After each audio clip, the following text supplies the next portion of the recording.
What's up, y'all? Welcome back to Fish the Moment. Have you ever gone to the lake and struggled to catch fish even though the conditions seem absolutely perfect? Maybe it's a windy, cloudy day and the fish should be chewing up shallow. Or maybe you see an offshore spot that's loaded with fish but you just can't get them to bite. Well, in this video, I'm going to share a rig that I've been using a lot this year to catch inactive finicky bass, and it's honestly a bait that saved a lot of videos and put a lot of big fish in the boat for me this year when nothing else was working. So let's get into it.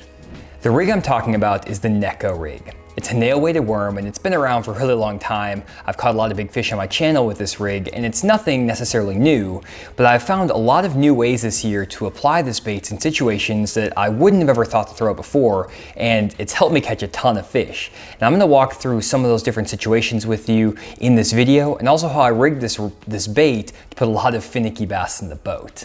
The first situation I want to talk about is from a recent fishing trip to one of my local lakes. This lake has offshore grass and I was there in the first week of May. Water temperatures were 65 degrees and I thought the fish were going to be all over the bank.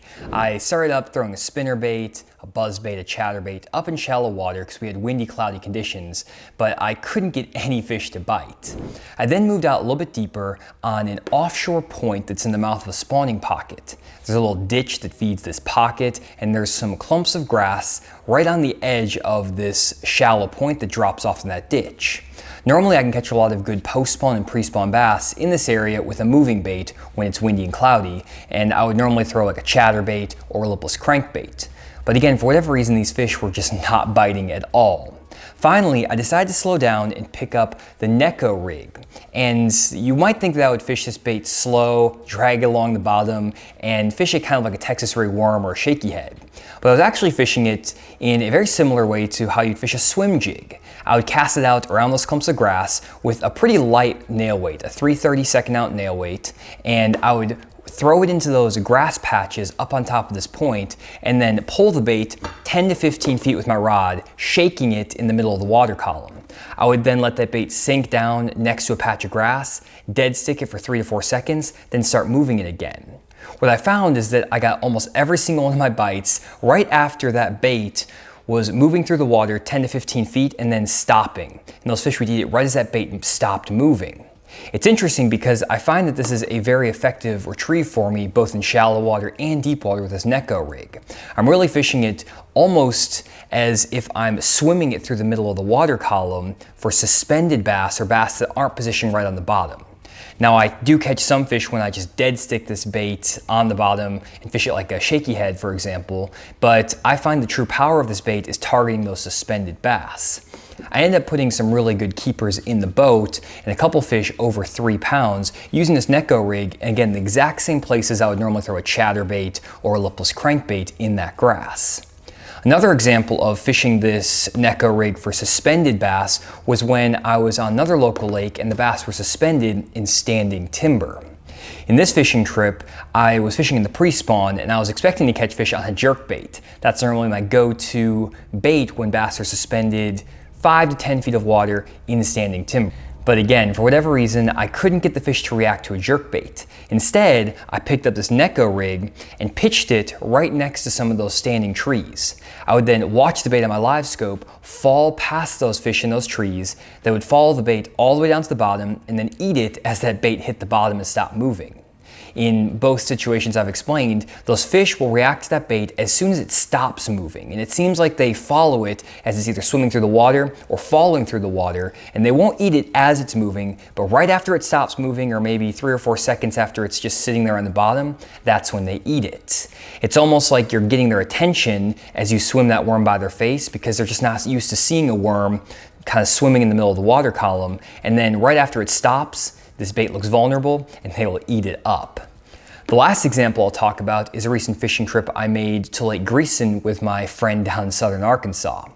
On that trip, we were actually throwing mag draft swim baits and getting a few bites, but also getting a lot of short strikes from bass on main lake bluff walls. For whatever reason, the fish were just slapping at our swim baits, and if there was enough wind on these banks, we could get them to commit to the swim bait, but if there was no wind, they wouldn't touch it. Finally, what we decided to do is, again, pull out the Neko rig because we were fishing for those suspended bass on those bluff walls. And we ended up catching 10 or 15 fish in 2 hours by working a Neko rig with a little bit lighter nail weight. I actually cut a 3/32 ounce nail weight in thirds. So it was a very, very light nail weight, and it was just barely falling through the water column. But for whatever reason, that very slow fall with that Neko rig triggered those bass that were unwilling to bite the mag draft swim bait and allowed us to put a lot of really good fish in the boat.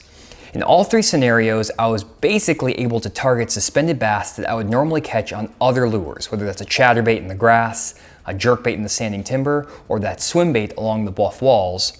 And I would work that Neko rig so that I would basically swim it through the middle of the water column, then kill the action, just let it fall down nice and slow. And as I killed that bait, those fish would eat it. This is a very deadly technique that, again, has saved my butt in several different videos this year. And it's something that I've used over the past 2 or 3 years to put a lot of extra kind of bonus fish in the boat. I think a lot of anglers get caught up when they're fishing in an area with active fish in throwing a moving bait, a chatterbait, a lipless crankbait, a spinnerbait, and instead of going back through that area with a bait that's maybe a little bit more finessey, like this Neko rig, they'll just try to blow through to the next area or just fish fast through that area, assuming that they got all the fish that were there to bite on their moving baits. Now, sometimes you may go back through that area with a jig or a bottom moving bait and not catch anything, but I feel like a lot of anglers could put 2 to 3 extra bonus fish in the boat if they threw this Neko rig in those areas where they're catching fish on moving baits, swim that bait through those areas with a little bit more finessey approach, and put 5 or 6 more fish in the boat, especially if you're in a really productive area. This is something, again, that has worked super well for me, and I would really highly encourage you to give it a try. And what I'm going to do now is go through my entire setup with this rig, including the worms I use, how I rig it, and everything like that, as well as my equipment, so you know exactly what to do with this worm when you're on the lake. Here's a closer look at my Neko Rig setup. This is the finished rig, and I'm going to walk through how I set this up from the hook, the O-ring, and everything like that. Let's start though with the hook. This is the really important part of this rig, and the hook I use is the Owner Sniper Finesse Weedless Neko Rig hook. This hook has a double titanium weed guard that helps come through cover really, really well. I've tested probably 10 or 12 different weedless Neko hooks over the years, and I found that this titanium guard comes through cover twice as well as anything else out there. And when I'm fishing this around brush, standing timber, stuff like that, that weed guard is absolutely necessary. It will sometimes cause the weed guard to get caught in the worm and you might miss a fish or two, but it's definitely worth it because you're going to lose a lot less hooks and also come through cover so much better with that hook. So that's what I always go with. Again, this is the 1/0 weedless Neko hook, and I'm going to link everything I'm talking about here in the segment guides down in the description below with all the specifics to Tackle Warehouse, the colors, the weights, everything like that. It's going to be super detailed, so check out the description if you want to see all of the equipment I'm talking about. Next up, we have the Neko worms I like to use. In the past, I've thrown the Yamamoto 6.5-inch cut tail worm, and it's been my go-to worm for a really long time. But I'm actually having trouble finding them right now due to all the supply chain issues, so I've recently switched over to this Missile Baits 6.5-inch quiver worm. The key with my Neko worms is to find a bait that has a thicker profile than, let's say, a trick worm or a standard finesse worm. And I also want it to have a tail that has a lot of movement. Again, the way I fish this Neko rig is to swim it through the middle of the water column. And you want to have some type of cut tail or like this quiver tail on the back to imitate a bait fish. Without that quiver tail, I find that I get a lot fewer bites. So I have been scouring for a really good replacement for this cut tail worm. And I think this Missile Baits 6.5-inch quiver worm is the way to go. I also find that I get a lot better quality fish with a 6.5-inch worm. I don't like throwing a smaller worm like a 4 or 5-inch worm. That 6.5-inch size definitely gets me better quality fish. And I've caught so many 4 and 5 pounders on this bigger worm over the years that I'm a really strong believer in this big profile. The two colors I like to go with this Missile Baits worm is the fried melon color and then the red bug candy. Basically, I'll go with this fried melon in the clear water, and I'll go with that red bug color in a little bit more stained or dirty water. Once I've picked out my worm, I next need to put an O-ring on this worm so I can wacky rig it. The way I do this is using this O-ring tool that you can pick up on Tackle Warehouse, and the link down below. You basically just put some O-rings, which are these little black rings, and you put them on the top of this tool. You then feed your worm into that tube and try to go about halfway through. So it's now in that tube, and then I'm going to pull down one of these O-rings. There we go, my hands are kind of slimy from this worm. I'm just going to slide that O-ring down with the tube. I'm gonna make sure that I'm in the dead center of that worm. You don't wanna be too far on one side or the other. I'm gonna pop that O-ring off the tube, and now it's on my worm. So now I have a really nice O-ring that fits snug. I'll put the exact size of the O-rings I use as well. That's pretty important. If your O-ring is too loose, it will cause the worm to fly off. And if it's too tight, it won't actually work with the worm. It'll kind of crush it, and then it'll also cause the worm to get split in half pretty easily. So I'll link the right size as well for this worm in the description. Once you have that O-ring on your worm, you need to add some weight to the head of that worm. And the way I do this is using a Dobbins nail weight.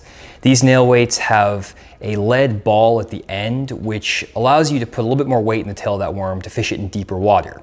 I use two different sizes with this nail weight. This is the 1/8 ounce size, which I use when I'm fishing deeper than 15 feet of water. And I've fished this Neko rig as deep as 40 feet of water in super clear water lakes like Table Rock and caught fish on it. So it's definitely a versatile rig in terms of the depth you can fish it.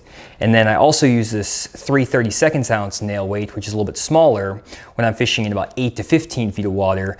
And I still want to fish offshore, but not super deep. Finally, if I'm fishing in less than 8 feet of water, I'll actually just cut off the ball head off of one of those two, either the 1/8 or the 3/32 ounce nail weight, and then you just have a light little nail weight there that doesn't have the ball in the end. And I don't know the exact weight on this, but it's definitely a lot lighter. And I find that when I'm fishing for suspended bass that are less than 8 feet of water, or when I want that bait to fall super slow in shallower water, like around those bluffs where I was fishing that mag draft swim bait, I'll go with that little bit lighter nail weight. And all I'm going to do is just take that nail weight and just try to stick it into the end of that worm and try to get it as straight as possible. It doesn't need to be perfectly straight. Honestly, I'm not that picky about it. So just get that nail weight in there, and there you go. Now you have your nail weight in the head of that worm right there, and it's going to allow that worm to sink down to depth. Now that we've rigged this worm with our O-ring and our nail weight, the last thing to do is to put our hook onto the worm. The way I do this is to rig it so that the hook point goes towards the tail of the worm, and you just kind of put it through that O-ring there. Now your hook is between the O-ring and the body of the worm, and those wire weed guards are pointing towards the tail of the worm. You want to make sure that the weight is basically behind the shank of the hook, and that your hook point is on the side of the tail of the worm. This makes this worm swim in the proper way, so that when a fish actually comes and eats this bait, it's usually going to hit it from the tail in here, and then you're going to set the hook and get that fish hooked in the roof of the mouth. Also, when you're working this bait close to cover, that hook point's going to be up away from the cover, which is really helpful. If we actually take that hook out and rig it the other way, this way, and we have that hook pointed towards the tail of the bait, what you'll find is that that worm will sink down and that hook point will be pointed towards the cover, towards the grass or the trees, and you're gonna get hung up a lot more often. I actually was rigging the worm this way in the past and was struggling with both my landing ratio as well as my ability to come through cover. And a lot of you guys in the comments actually helped me out with that. And so I appreciate all the comments and all the advice on this rig over the years. And basically now I know to rig it, going right into the O-ring.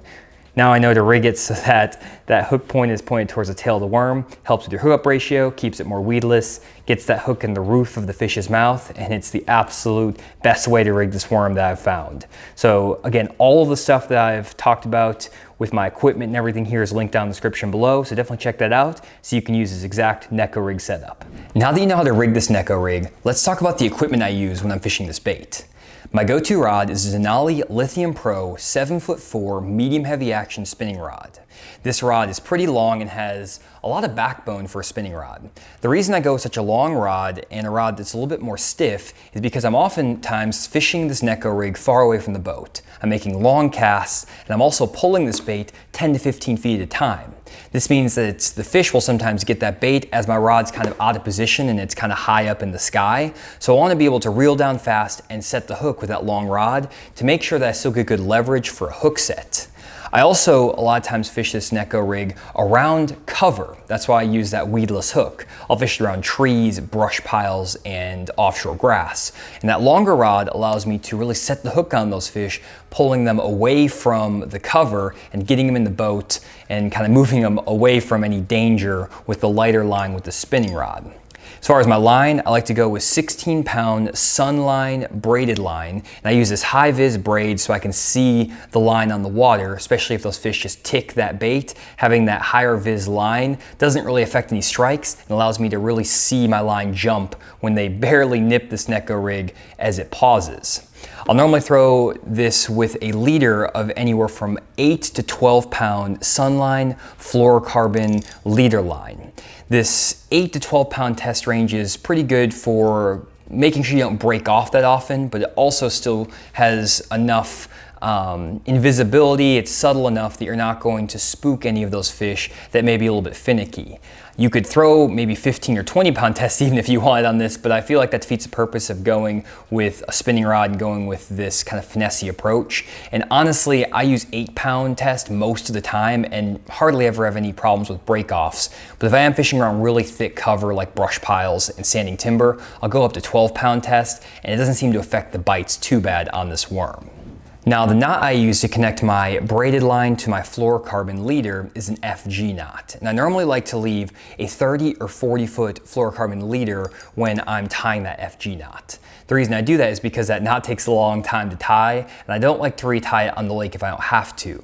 So with that 30 to 40 foot leader, I can break off one of these Neko rigs 2 or 3 times, and that only burns up maybe 10 feet of that leader, and then I can just keep retying on the fluoro as opposed to having to retie a brand new FG knot while I'm on the lake. I'll then just retie the knot at home before I go out to the lake. But again, don't want to waste a bunch of time tying a complicated knot on the lake. So just go with that longer leader, helps keep that bait a little bit further from your braid as well. That longer leader will make it a little bit more subtle. So that's kind of what I go with. And with that whole setup, 7.4, medium heavy action spinning rod from Denali, the braided line with a fluorocarbon, you're going to be able to keep a finessey approach while also having enough backbone and enough beef to your equipment to pull those fish away from cover and get them in the boat. And that's it for this video, guys. Hopefully you learned something about fishing this Neko rig for finicky bass. If you enjoyed the video or have any questions, leave them down in the comment section below. Also, put a thumbs up on that video, give us a like, helps us with the YouTube algorithm. If we can get this video to 1,500 likes, it really helps us out. So definitely like the video, and also subscribe to the Fishing Moment YouTube channel if you want to see all of our future uploads. Subscribing is completely free, and again, it gets those videos in your feeds every single week to make sure you don't miss our videos. Thanks again for checking out this one. We'll see you all in the next video.